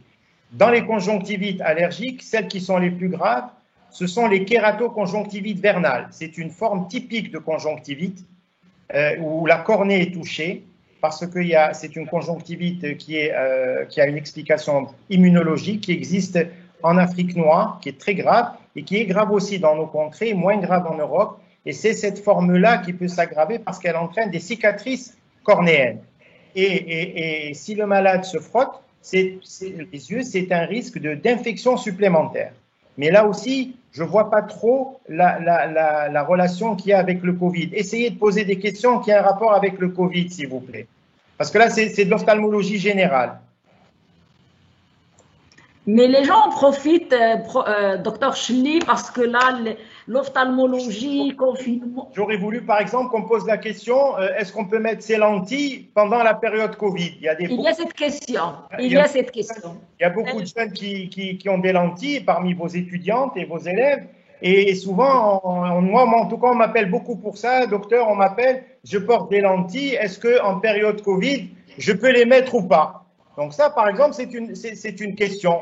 Et je peux vous répondre. Alors, scientifiquement, il n'y a pas de preuve que les lentilles présentent un risque accru dans cette période-ci. Alors, les attitudes, vous avez deux types d'ophtalmologistes. Vous avez les ophtalmologistes minimalistes qui s'inquiètent un petit peu moins que les autres et qui vous disent tant qu'on respecte les règles d'hygiène habituelles, eh ben, on peut les porter. Mais si vous présentez par exemple des petits symptômes comme un rhume comme une petite grippe, à ce moment-là, ça pourrait être suspect de Covid, ne pas les porter. Et si vous êtes en contact avec une personne qui est connue ayant un Covid dans votre famille, bien entendu, ne pas les porter. Et puis, vous avez les maximalistes, un peu ceux de mon style, qui disent que les Covid, que les lentilles, c'est aussi un corps étranger et que il ne faut pas les porter puisque l'œil est déjà une source de réservoir de virus et que donc, avec les manipulations, etc., on risque d'entraîner l'œil sur un terrain infectieux, etc. Donc, pour résumer, oui, si vous faites très attention et si vous avez par exemple une myopie forte qui est invalidante, mais vous respectez les consignes d'hygiène, même plus que d'habitude, vous nettoyez vos lentilles et tout, mais dès que vous avez un soupçon de symptômes qui peuvent rappeler le Covid, ne pas les porter. Merci, docteur Chili. Alors maintenant, je passe. Déjà, je remercie professeur Xous pour votre question. What's the best exercise we should do when we use computers frequently? Thank you. Ça, c'est pour toi, Myriam. Ben, merci. Je pense que j'ai été claire lors de la présentation. C'est la présidente de la Société marocaine des orthoptistes qui va répondre. Yallah, Lella. Marhaba. Il y a 3 choses à faire et je pense que j'ai été assez claire. Si on a fourni beaucoup d'efforts, il faut savoir s'arrêter à un certain moment. Donc, fermer les yeux pendant 5 minutes. Et quand je dis fermer ses yeux, c'est-à-dire ne pas faire d'autres activités, regarder de loin et pas d'exercice à faire parce que l'exercice, vous ne savez pas ce que vous êtes en train de faire de vos yeux. Vous pouvez même aggraver. Le seul conseil, c'est de fermer les yeux, d'arrêter l'activité, d'interrompre une activité de près après 30 minutes, 5 petites minutes. Et ça, c'est la meilleure prévention jusqu'à présent. Porter ces lunettes, tous les conseils que j'ai donnés tout à l'heure sont les meilleurs moyens. Maintenant, si vous voyez que c'est trop et que vous ne pouvez pas supporter, 2 choses. Voir votre ophtalmo d'abord, si ce n'est pas un problème optique et organique. Et deuxième des choses, être orienté vers le spécialiste des exercices. Voilà. Ça, c'est la spécialiste du yoga des yeux qui a répondu. Entre autres. Voilà. Moi, j'ai entendu dire qu'il y avait la méthode des 20-20, c'est-à-dire 20 secondes de regard au loin après 20 minutes d'exercice. C'est ça, hein? Alors, parce que une activité de près, surtout, bon, je vais dire un ingénieur en informatique, une secrétaire des étudiants, c'est du temps sur PC. On ne va pas leur demander chaque 20 minutes de faire je ne sais quoi. On va dire 30, voire même 1 heure. 5 minutes, il faut arrêter une activité visuelle parce que la tension musculaire vraiment donne des douleurs insupportables. D'accord. Merci beaucoup, madame. Alors, je passe à la question suivante. Est-ce que la présence de concrétions calcaires était synonyme d'une sécheresse oculaire ou bien ce sont des entités nosologiques distinctes? Les étudiants pointus, hein? Ok, concrétion calcaire, au niveau de quelle structure? Au niveau des paupières, certainement. Au niveau des paupières. La face interne des paupières. Au niveau des paupières. On peut la rattacher. Oui, on peut. Monsieur Chili, il est plus ancien que moi. Il a connu le trachome. Oui. Vous avez connu les pathologies trachomatoeuses. Heureusement, c'est une pathologie qui a été éradiquée du Maroc. Oui. Actuellement, on ne voit pas de nouveaux cas de trachome qui apparaissent de nouveau. Par contre, on suit encore les trachomes cicatriciels. Hein, ce sont les atteintes tarsales anciennes avec les empreintes de voir et de suivre. Et vous pouvez avoir aussi des malades qui peuvent avoir des concrétions calcaires dans le cadre de certaines maladies de système comme le Bougereau et d'autres qui peuvent avoir des concrétions calcaires sans syndrome sec et qui ont des irritations au niveau des yeux, souvent un larmoiement, une photophobie, c'est-à-dire une gêne au soleil. En retournant la paupière supérieure, on voit ces concrétions et puis on peut les enlever avec une petite anesthésie locale, on peut les enlever à l'aiguille, une petite aiguille intradermique ou même intramusculaire en faisant attention et le malade est soulagé tout de suite. Souvent, c'est une calcification de certaines glandes par vieillissement et ce n'est pas spécifique d'une maladie de système ou qui peut entraîner un syndrome sec, par exemple. Merci beaucoup, docteur Chili. Alors là, j'ai une question posée à Madame Brouwijel. Est-ce que, ou bien c'est quoi, s'il vous plaît, les lunettes de protection? Est-ce que ça existe vraiment? Bien précisément, est-ce qu'ils ont un rôle pour nos yeux? Je pense que c'est une question qui dérange beaucoup et qui dérange pas. Je vais peut-être un commercial, ça pour soulager le patient. Et en réalité, en fait, se fatiguer, c'est musculaire. Donc, la part des choses est claire, la science est claire. Je ne peux pas dire que c'est quelque chose qui existe, à part peut-être que c'est la qualité des verres, enfin, tout ce qu'on voit, anti-reflets, etc. Je ne suis pas mieux placée à répondre aux questions, c'est beaucoup plus d'équipement que moi. Alors, si je peux me permettre, si vous tapez sur Google et vous mettez lunettes de protection, vous allez être dirigé tout de suite vers les lunettes que portent les ouvriers dans les chantiers. C'est ça les vraies lunettes de protection, c'est-à-dire elles sont constituées par un verre en plastique souvent qui fait le tour de l'œil et qui protège l'œil sur 360 degrés pour que l'ouvrier ne puisse pas avoir disons, un corps étranger ou un accident qui puisse lui endommager son œil et sa cornée en particulier. Alors, je pense qu'il faut changer la terminologie du mot protection.